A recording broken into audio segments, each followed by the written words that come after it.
आणि भाजपनं असं म्हणायला सुरुवात केली की आमच्या 2च जागा होत्या. कोण कोण तर म्हणाला आमची 1च जागा होती आणि आता आमच्या 11 जागा आहेत. सातत्यानं त्यांनी लोकांना दिशाभूल केली. निवडणुकीमध्ये लोकांना फसवण्याचं काम केलं. आता निवडणूक झाल्यानंतर तर खरं सांगितलं पाहिजे. मला या मोहोळ शहरातल्या सर्व जनतेला सांगायचं आहे. ते म्हणतात आमचं 1 होतं ते 11 झालं. पण त्यांचे किती होते? 12 होते, 12. आणि 12चे 11 होते आणि एवढा उठापेटा केला, एवढा उठारेटा केला, सगळी ताकद खर्च केली तरी 11ला 11 जागा त्यांच्या आल्या. 5 आमदार या ठिकाणी आणले गेले. सदाभाऊ खोत सारखा फरडा वक्ता या ठिकाणी आणला गेला. आदरणीय पालकमंत्री गोरे साहेबांना या ठिकाणी आणलं गेलं. वेगवेगळ्या यंत्रणा वापरल्या, वेगवेगळ्या मोठमोठ्या नेत्यांची फोन या ठिकाणी आणले. म्हणजे काय? समजा जनतेतून नगराध्यक्ष नसला असता, सदस्यातून नगराध्यक्ष निवडला गेला असता, तरी 19 एकीकडे आणि 1 एकीकडे असले असते तरी देखील 19चाच नगराध्यक्ष झाला. मोहोळ नगरपालिका 2025 ची निवडणूक झाली आणि त्याचा निकाल लागला आणि निवडणुकीमध्ये काही टीका टिप्पणी झाली, जाहीरनामा सादर केला, वेगवेगळ्या विषयावर चर्चा झाली आणि या शहरातल्या लोकांनी निर्णय घेतला आणि शिवसेना धनुष्यबाण ज्याच्या पाठीशी खऱ्या अर्थानं मोहोळ शहरातली जनता राहिली आणि 8 जागा या शिवसेनेच्या आल्या आणि नगराध्यक्ष हा शिवसेना धनुष्यबाण यांचा आला. 1 जागा 3 मतानं मशालीची आली आणि 11 जागा ही भाजपच्या आल्या. आणि भाजपनं असं म्हणायला सुरुवात केली की आमच्या 2च जागा होत्या. कोण कोण तर म्हणाला आमची 1च जागा होती आणि आता आमच्या 11 जागा आल्या. सातत्यानं त्यांनी लोकांना दिशाभूल केली. निवडणुकीमध्ये लोकांना फसवण्याचं काम केलं. आता निवडणूक झाल्यानंतर तर खरं सांगितलं पाहिजे. पराजय झालाय तर पराजय मोठ्या मनानं मान्य केला पाहिजे. खोटा आव आणून स्वतःची पाठ थुपटून घेण्याचं काम ते खऱ्या अर्थानं करत आहे. मला या मोहोळ शहरातल्या सर्व जनतेला सांगायचं आहे. ते म्हणतात आमचं 1 होतं ते 11 झालं. पण त्यांचे किती होते? 12 होते, 12. आणि 12चे 11 झाले. कशा पद्धतीने 12 होते त्यांचे? या ठिकाणी एनसीपी मागच्या वेळेला 4 जागा आल्या होत्या. काँग्रेसचे शौकत भाई त्यांच्या बरोबर होते. त्यांचे मिसेस यावेळेला त्यांच्याकडून निवडणूक लढवली. काँग्रेसच्या 6 त्यांच्या बरोबर होत्या, 6 झाल्या. भाजपच्या 2 त्यांच्या बरोबर होत्या, 8 झाल्या.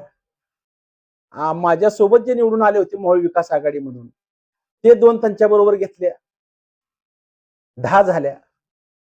आणि गावडे म्हणून शिवसेनेतनं प्रवेश त्यांच्याकडे करून घेतला, 11 झाल्या. आणि स्वीकृत सदस्य म्हणून 1 त्यांचा, 12 सदस्य त्यांच्याकडे होते. लोकातून निवडून आलेले 11 सदस्य होते आणि 11 होते आणि एवढा उठापेटा केला, एवढा उठारेटा केला, सगळी ताकद खर्च केली तरी 11ला 11 जागा त्यांच्या आल्या. 5 आमदार या ठिकाणी आणले गेले.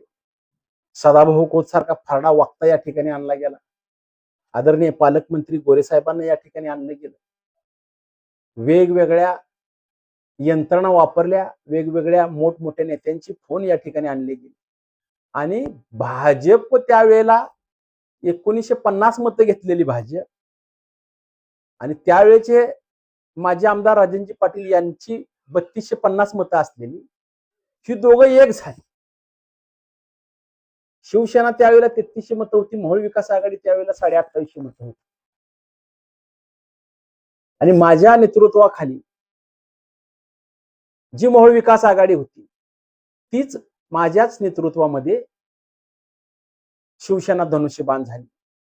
1च जागा रमेश बारसकर यांची होती.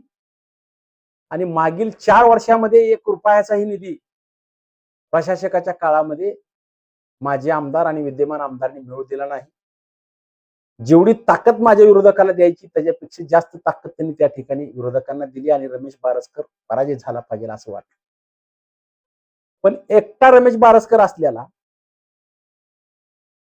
8 नगरसेवक झाले, 1 नगराध्यक्ष झाला, म्हणजे 1 वरून आम्ही 9 वर गेला आणि तुम्ही 11 वरून 11 वर थांबला, तरी देखील तुम्ही स्वतःची पाठ थुपटून घेण्याचं काम करता. असं सांगितलं जातंय की आता आमची मेजॉरिटी आहे. मेजॉरिटी म्हणजे काय? समजा जनतेतून नगराध्यक्ष नसला असता, सदस्यातून नगराध्यक्ष निवडला गेला असता, तरी 19 एकीकडे आणि 1 एकीकडे असले असते तरी देखील 19चाच नगराध्यक्ष झाला, किंवा 15 एकीकडे आणि 5 एकीकडे असले असते तर 15चाच नगराध्यक्ष झाला असता. म्हणजे याचा अर्थ ज्यांचा नगराध्यक्ष त्यांची सत्ता. राहता राहिला प्रश्न बहुमताचा. आता त्यांना माहित आहे का नाही मला माहित नाही, पण नगराध्यक्ष म्हणून चांगल्या प्रकारे या सोलापूर जिल्ह्यातल्या सगळ्या नगराध्यक्षाचं प्रतिनिधित्व करायला मिळालेला रमेश बारसकर नगराध्यक्ष म्हणून अतिशय चांगल्या पद्धतीने या शहरामध्ये या जिल्ह्यामध्ये काम केलं. शाळेमध्ये गेल्यानंतर 2रीचा वर्ग असेल, 3रीचा वर्ग असेल, 4थीचा वर्ग असेल, इथं गेल्यानंतर शिक्षकांनी विचारलंय हे कोण आहेत, तर सगळीजण सांगितले नगराध्यक्ष रमेश बारसकर आहे. म्हणजे लहान मुलापासून मोठ्या व्यक्तीपर्यंत नगराध्यक्षाची ओळख निर्माण केलेला मी असलेला कार्यकर्ता त्या सभागृहामध्ये आहे. माझ्यासोबत असणाऱ्या सर्व उमेदवाराची डिपॉझिट जप्त प्रभाग क्रमांक 3च्या सर्व जनतेने केली. आणि नगराध्यक्षाचा अधिकार या ठिकाणी मी सांगतोय, अजेंडा जे अजेंडा बनवला जातो त्या अजेंड्यावर विषय कुठला घ्यायचा आणि काय घ्यायचा हा 100% अधिकार हा नगराध्यक्षाचा असतो. राहता राहिला विषय मेजॉरिटीचा. ज्या वेळेला रमेश बारसकर नगराध्यक्ष असताना 8 वर्षेस 9 अशा पद्धतीच होत, पण एकदाही विषय मताला पडला नाही. आम्ही भूमिका अशी घेतली की या मोहोळ शहराच्या विकासासाठी आपण विरोधक कुणालाही मानलं नाही पाहिजे अशा प्रकारची भूमिका घेतली. आणि जरी विषय मताला पडला तरी नगर अध्यक्ष हा लोकनियुक्त असल्यामुळं 25% अधिकार निधी खर्चण्याचा हा एकट्या नगराध्यक्षाला आहे. म्हणून मी या ठिकाणी भाजपवाल्याला सांगू इच्छितो की आता निवडणूक झालेली आहे, लोकांना खोटं सांगून सहानुभूती मिळवण्याचा किंवा लोकांवर दबाव आणण्याचा आता आमचंच सगळं चालणार आहे असं म्हणण्याचा आपण प्रयत्न करू नका.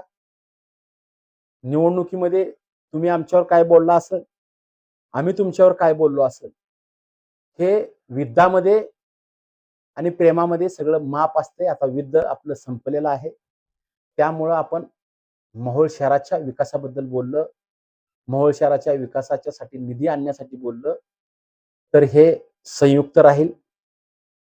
केवळ आमच्या 1च्या 11 झाल्या असं खोटं सांगणं हे कितपत योग्य आहे याचं देखील आत्मचिंतन आपण खऱ्या अर्थानं केलं पाहिजे.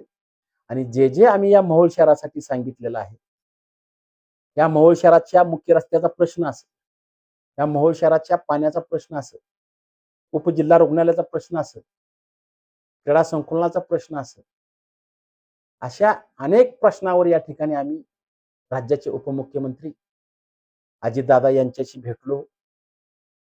दुसरे उपमुख्यमंत्री एकनाथभाई शिंदे यांच्याशी भेट झाली. परिवहन मंत्री असतील, रोजगार हमी मंत्री असतील, समाज कल्याणचे मंत्री असतील, या सर्वांच्या भेटी आमच्या झालेल्या आहेत. आणि मोहोळ शहराला निधी आणण्यासाठी आम्ही या ठिकाणी कुठं कुसभरही कमी पडणार नाही. आणि मोहोळ शहराचं परिवर्तन येणाऱ्या काळामध्ये आपल्याला बघायला मिळेल.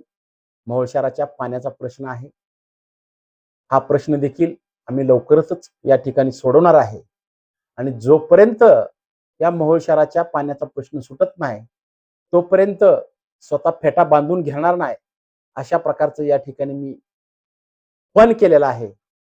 आणि हा पाण्याचा प्रश्न 24 तास पाणी पुरवठा केल्याशिवाय, आता 8 तास पाणी पुरवठा लाईट आहे, 24 तास लाईट करोस्तोवर या ठिकाणी रमेश बारसकर कुठल्याही प्रकारचा फेटा बांधून घेणार नाही, अशा प्रकारचा आम्ही पण केलेला आहे. आणि येणाऱ्या काळामध्ये या मोहोळ शहरातल्या मुख्य रस्त्याचा प्रश्न असेल, वेगवेगळ्या विषय असतील, त्या सर्व सोडवणूक करण्यासाठी प्रयत्नाची आम्ही पराकाष्ठा करू, एवढंच या ठिकाणी सांगतो. धन्यवाद.